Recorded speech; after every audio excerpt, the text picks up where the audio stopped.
গতকালকে সিলেটে ভাটি বাংলার একটি দুর্গাপূজা অনুষ্ঠানে গিয়ে আমি একটি ভিডিও বক্তব্য দিয়েছিলাম। আমরা একই মুদ্রার এপার এবং ওপার, এইটাই হলো একদিকে রোজা আরেকদিকে হলো পূজা। এই রোজা এবং পূজা মিলে বাংলাদেশ। এই বিষয়ে অনেকেই ফেসবুকে কথা বলছেন, তাই আমি আপনাদেরকে একটি স্পষ্টীকরণ করার জন্যই বলছি। আপনারা দেখবেন যে আমি যে প্রেক্ষাপটে বলেছি সেই প্রেক্ষাপটটা হলো যে মোরা এক বৃন্তে দুটি কুসুম, হিন্দু মুসলমান, মুসলিম তার নয়নমণি, হিন্দু তাহার প্রাণ। এটি বিদ্রোহী কবি কাজী নজরুল ইসলামের একটি কবিতার উদ্ধৃতি। এবং বাংলাদেশে হিন্দু মুসলমান মিলেই বাংলাদেশ। এটাই মূলত বাংলাদেশ হলো বৃন্ত, তার কুসুম হিন্দু, তার কুসুম মুসলমান, এটিই বোঝানো হয়েছে এখানে।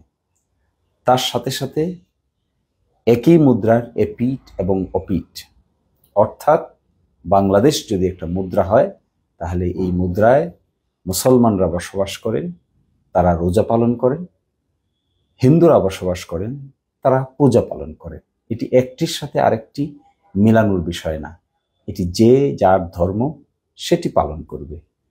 এর বাইরে এর বাড়তি কোনো ব্যাখ্যাও নাই, এর বাড়তি কোনো তর্জমাও নাই।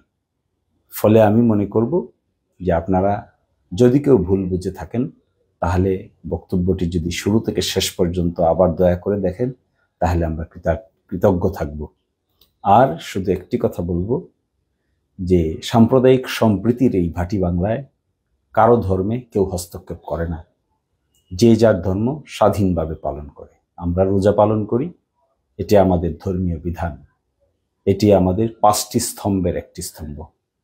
আর তারা পূজা পালন করে, এটি তাদের শারদীয় দুর্গোৎসব এবং এটি তারা অত্যন্ত বড় করে পালন করে। এখানে কনফিউজ করার কিছু নেই, এখানে একটির সাথে আরেকটির মিলানোরও কিছু নাই। উপমা ব্যবহার করার জন্যই এক বৃন্তে দুটি কুসুমের কথা বলা হয়েছে, একই মুদ্রার এপিঠ অপিঠের কথা বলা হয়েছে। আর এই মুদ্রার নাম হলো বাংলাদেশ। এখানে সকল ধর্মের মানুষই বসবাস করে, বসবাস করছে, বসবাস করবে মিলেমিশে।